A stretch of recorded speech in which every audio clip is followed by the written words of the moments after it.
समीक्षा mathematics classes में मैं संजीव कुमार यूट्यूब चैनल पर आप लोगों का स्वागत करता हूं। आज का यह वीडियो क्लास 9th के लिए है।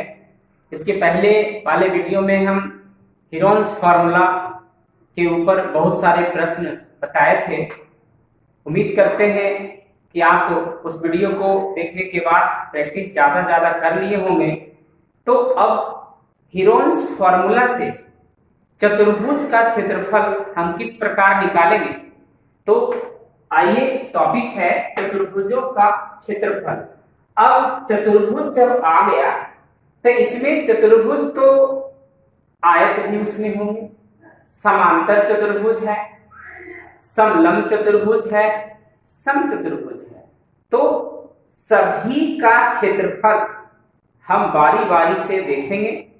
तो सबसे पहले चतुर्भुजों का जब क्षेत्रफल हमें निकालना है, एरिया ऑफ क्वाड्रिलेटरल्स, तो सबसे पहला पॉइंट्स देखिए आपका है 1 नंबर में समांतर चतुर्भुज। समांतर चतुर्भुज, पैरेललोग्राम।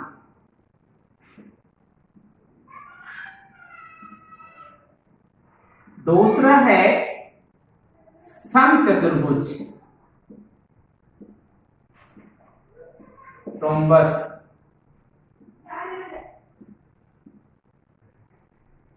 तीसरा है आयत।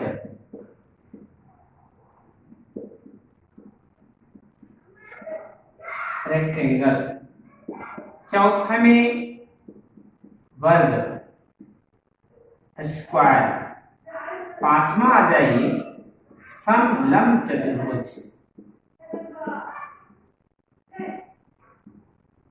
समलंब चतुर्भुज, ट्रेपेजियम। देखिए, हम बारी बारी से सभी चतुर्भुज का क्षेत्रफल निकालना सीखेंगे। तो सबसे पहला है समांतर चतुर्भुज, दूसरा है समचतुर्भुज, तीसरा है आयत, चौथा वर्ग, पांचवा समलंब चतुर्भुज। तो पहला जो है हम इसके बारे में अध्ययन करेंगे कि समांतर चतुर्भुज का क्षेत्रफल हम किस प्रकार निकालेंगे और समांतर चतुर्भुज कहते किसे हैं। देखिए, तो सबसे पहले इसका परिभाषा देख लीजिए। 1 नंबर में आपका है समांतर चतुर्भुज। समांतर चतुर्भुज,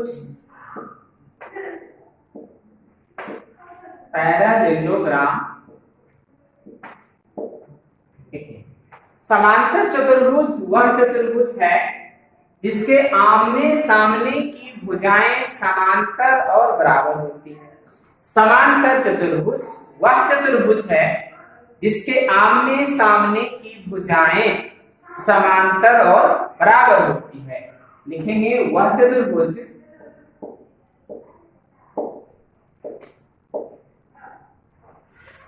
जिसके आमने सामने की भुजाएं समांतर और बराबर, समांतर और बराबर होती है, उसे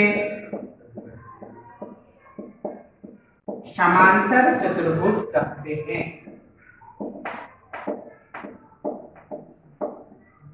देखिए, तो समांतर चतुर्भुज का फिगर देख लीजिए।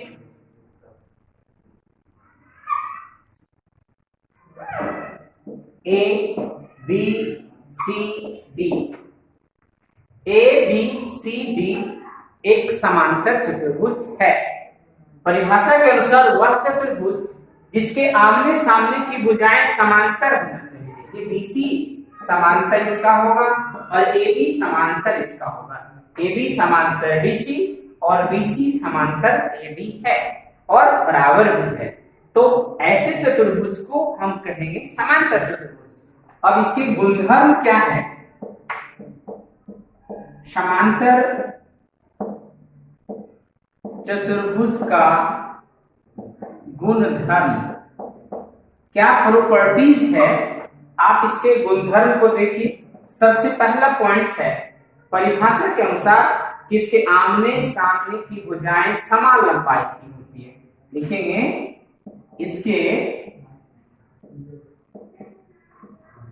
आमने सामने की भुजाओं की लंबाई समान होती है। पहला गुणधर्म हो गया, क्या हो गया, इसके आमने सामने की भुजाओं की लंबाई समान होती है। दूसरा पॉइंट में आएंगे, इसके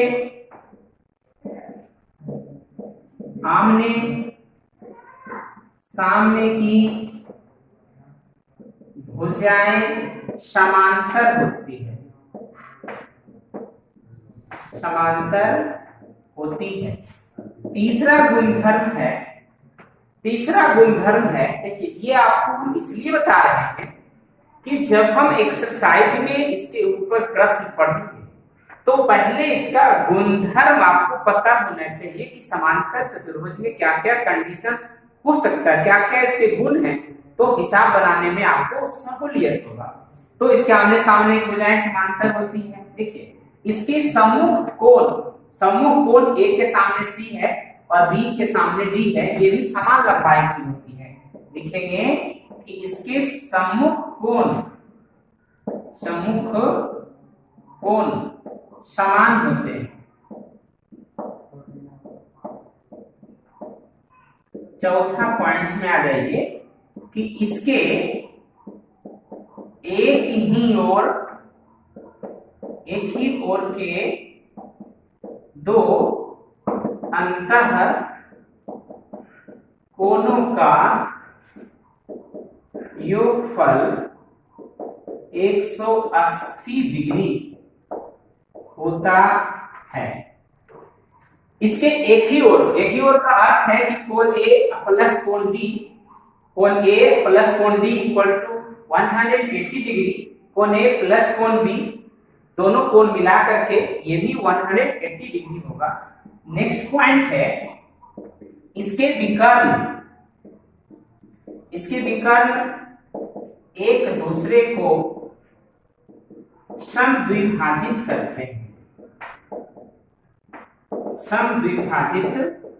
करते हैं, ये विकर्ण AC है, इसके विकर्ण AC और इसके विकर्ण BD है। तो इसके विकर्ण एक दूसरे को क्या करते हैं, समद्विभाजित करते हैं। यदि दोनों विकर्ण एक दूसरे को बिंदु O पर प्रतिच्छेद कर रहे हैं तो AO इक्वल टू OC और BO इक्वल टू OD होगा।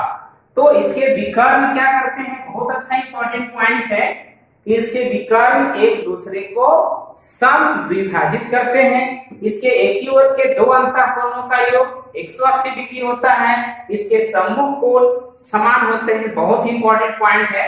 अगर कोण A तो कोण C बराबर होगा, कोण B कोण D के बराबर होगा। नेक्स्ट पॉइंट है छठा, इसके विकर्ण का बराबर होना आवश्यक नहीं है। इसके विकर्ण बराबर नहीं होते हैं।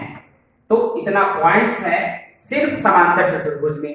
अब समांतर चतुर्भुज का परिभाषा, समांतर चतुर्भुज के गुणधर्म देखने के बाद हम इसके क्षेत्रफल कैसे निकालेंगे, इसके क्या क्या फॉर्मूला है, तो इसके बाद हम फॉर्मूला बताएंगे और इसके क्षेत्रफल के ऊपर प्रॉब्लम देंगे।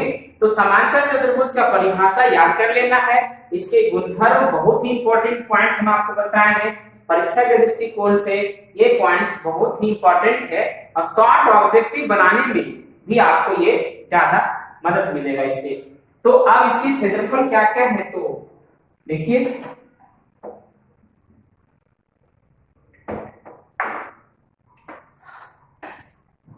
समांतर चतुर्भुज का क्षेत्रफल,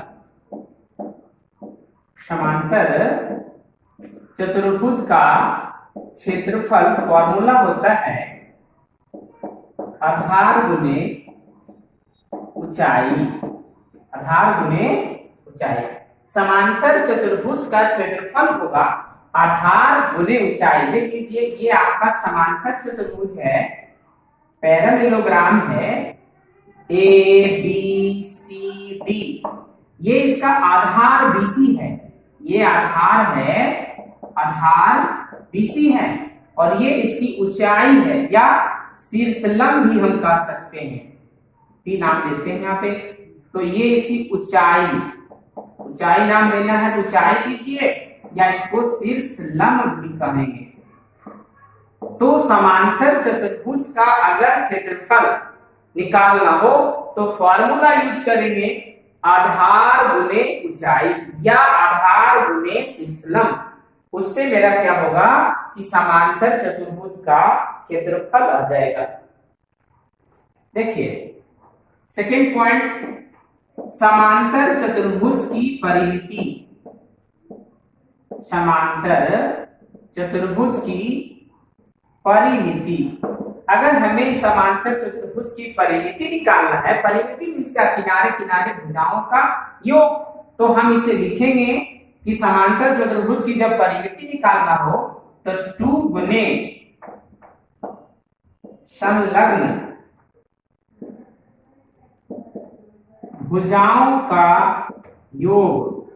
संलग्न भुजाओं का योग से क्या तात्पर्य है कि AB और BC दोनों भुजाओं का योग इसमें 2 से गुना कर देंगे। संलग्न 2 इंटू संलग्न भुजाओं का योग, इससे हमें समांतर चतुर्भुज की क्या निकलेगा, परिमिति निकलेगा।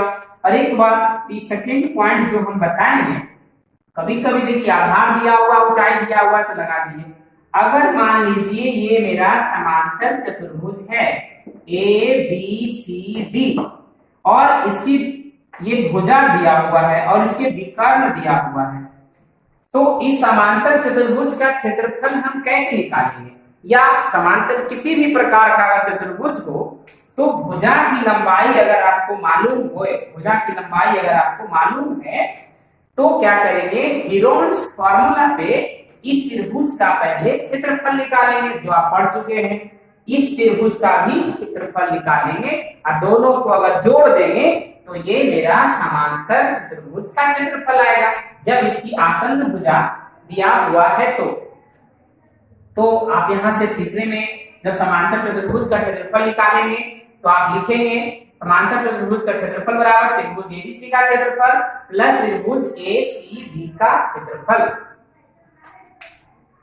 या चलिए यहां तक हो गया क्लियर। इसके ऊपर कुछ आप इसे स्क्रीनशॉट में पहले ले लीजिए कि पॉइंट्स आपको हम देते हैं, प्रश्न देते हैं।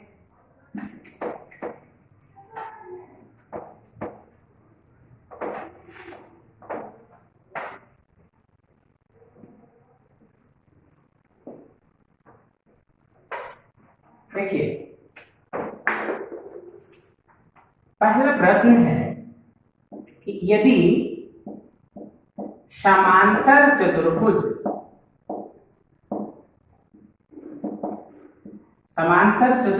का आधार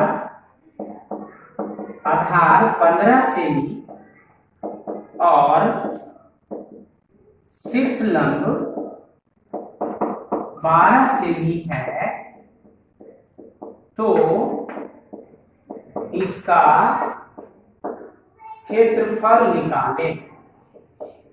प्रश्न को एक बार रिकॉल कर देते हैं। देखिए छोटा सा प्रश्न है कि यदि समांतर चतुर्भुज का आधार 15 सेंटीमीटर है और शीर्षलंब 12 सेंटीमीटर है तो इसका क्षेत्रफल निकालें। बहुत इजी प्रश्न है।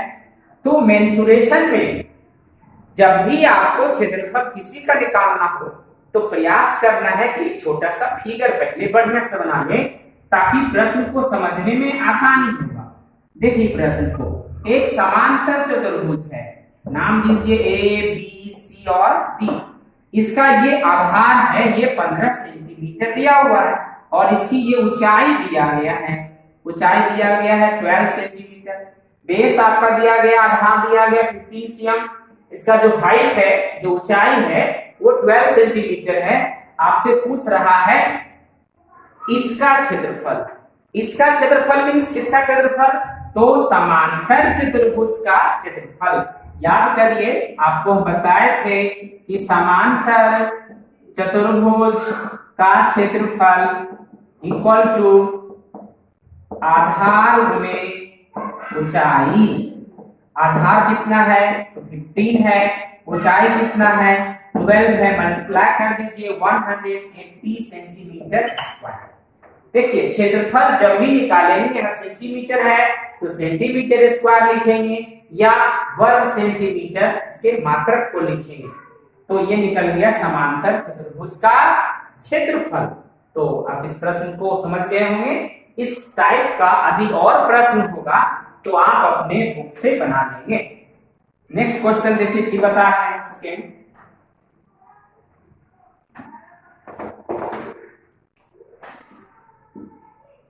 एक समांतर चतुर्भुज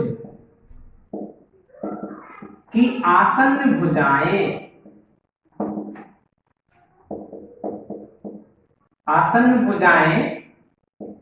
51 सेंटीमीटर और 37 सेंटीमीटर है और इसका एक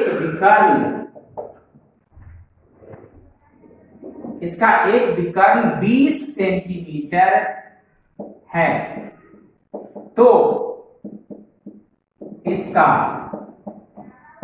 क्षेत्रफल निकालें। बहुत ही अच्छा प्रश्न है। प्रश्न को फिर से एक बार देख लीजिए। एक समांतर चतुर्भुज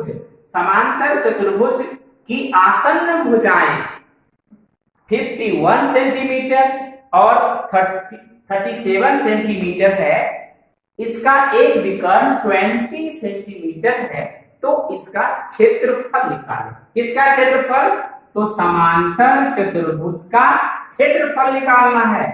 तो सबसे पहले आपको एक छोटा सा फिगर बना लेना है। देखिए यह आकृति समांतर चतुर्भुज का है, नाम देते हैं ए बी सी और डी। प्रश्न दिया गया है कि इसकी आसन्न भुजा मीन्स बगल वाला भुजा, तो आसन्न भुजा है 51 सेंटीमीटर, समांतर चतुर्भुज है ये भी 51 सेंटीमीटर हो जाएगा, और एक है 37, ये 37 सेंटीमीटर है, और इसका एक विकर्ण डायगोनल इसमें दिया गया है 20 सेंटीमीटर।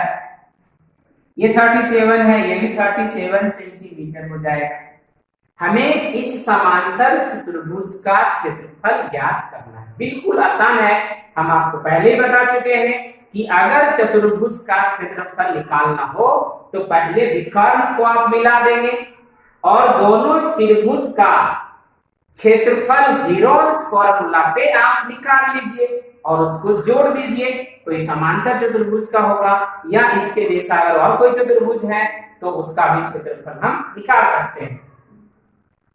तो यहाँ पे समांतर चतुर्भुज का क्षेत्रफल निकालना था, इसकी आसन्न भुजा मतलब अगल वाला भुजा दिया हुआ है, ये विकर्ण दिया हुआ है, तो सबसे पहले इस त्रिभुज का हम क्षेत्रफल निकालेंगे। कौन फॉर्मूला पे, हीरोन्स फॉर्मूला पे। या तो दोनों का अलग अलग निकाल लीजिए या एक त्रिभुज का निकाल लीजिए, उसको 2 से गुना कर दीजिए। क्यों गुना कर देंगे, क्योंकि देखिए 37, 51, 51, 20 मतलब इस त्रिभुज का जो क्षेत्रफल आएगा वही क्षेत्रफल इस त्रिभुज का भी आएगा, सेम आएगा दोनों त्रिभुज का क्षेत्रफल। तो 2 बार आप परेशान मत होइएगा, एक बार त्रिभुज का क्षेत्रफल हीरोन्स फॉर्मूला पे हम निकाल लेंगे, उसके बाद 2 से गुना कर देंगे तो समांतर चतुर्भुज का क्षेत्रफल आ जाएगा। तो देखिए समांतर चतुर्भुज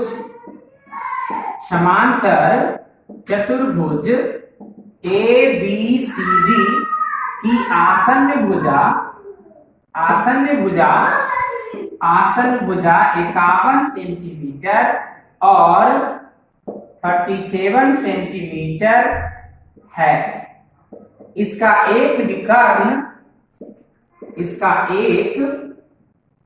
विकर्ण 20 सेंटीमीटर है। Therefore किसका क्षेत्रफल? समांतर चतुर्भुज का, समांतर चतुर्भुज का क्षेत्रफल इक्वल टू होगा त्रिभुज, आप लिख सकते हैं त्रिभुज ए बी सी का क्षेत्रफल प्लस, फिर किसका लिखेंगे? त्रिभुज ए सी डी का क्षेत्रफल। अगर दो बार नहीं निकालना हो तो दोनों का क्षेत्रफल चूंकि समान आएगा तो हम लिख सकते हैं 2 इंटू त्रिभुज ए बी सी का क्षेत्रफल। एबीसी का क्षेत्रफल निकाल के 2 से गुना कर देंगे तो मेरा समांतर चतुर्भुज का क्षेत्रफल आ जाएगा। तो सबसे पहले त्रिभुज एबीसी की बात करते हैं। तो त्रिभुज एबीसी में सबसे पहले S निकालिए, S बराबर A plus B plus C by 2, है ना? a plus B plus C by 2 कर दीजिए तो 51 प्लस 20 प्लस 37 बाय 2। अब इसको ऐड कर दीजिए, s इक्वल टू 8, 3 2 5 5 10 108 बाय 2, तो s इक्वल टू मेरा आ गया 54। अब s निकालने के बाद इस त्रिभुज का क्षेत्रफल निकालेंगे।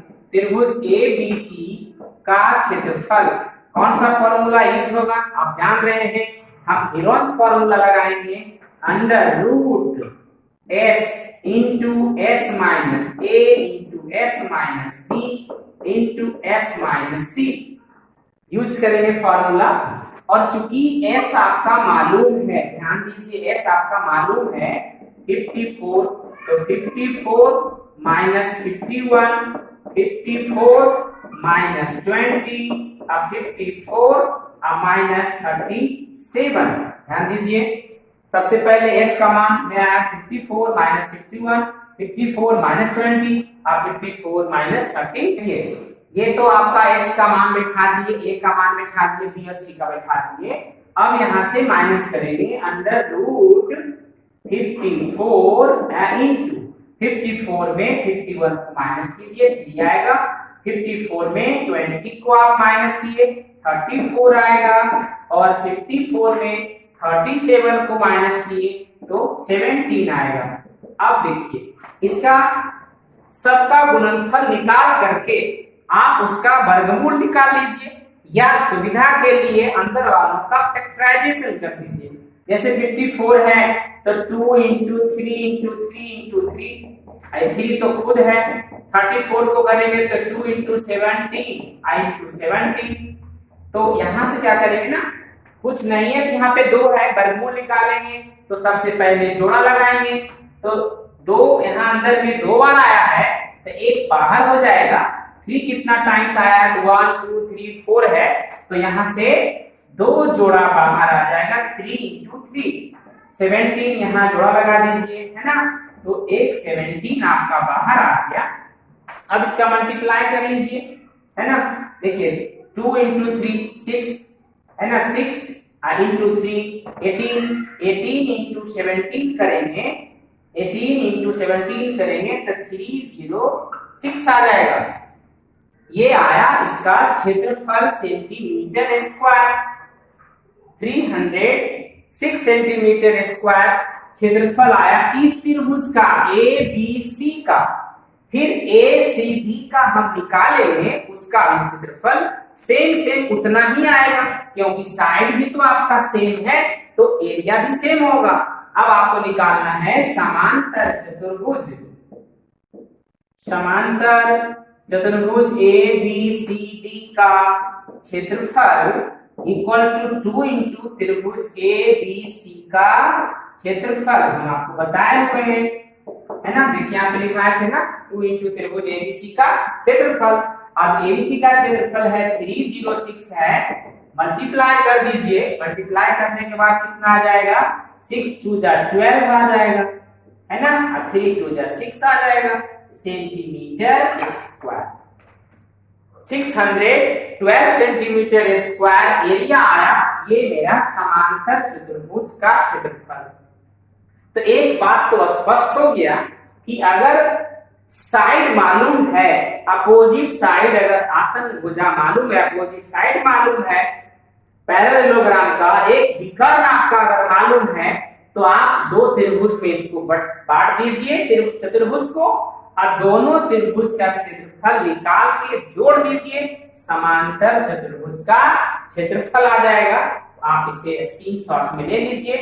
और एक विशेष बात, जो अभी तक मेरे चैनल को सब्सक्राइब नहीं किए हैं, आपसे प्लीज रिक्वेस्ट है कि मेरे चैनल को सब्सक्राइब करें और अधिक से अधिक अपने दोस्तों को शेयर करें और लाइक और कमेंट अवश्य करते रहें। फिर नए वीडियो हम लेकर के आएंगे। समांतर चतुर्भुज के बाद जो सम चतुर्भुज rhombus, area of the rhombus का क्षेत्रफल कैसे निकलता है, नेक्स्ट वीडियो में फिर आपसे मिलते हैं। धन्यवाद।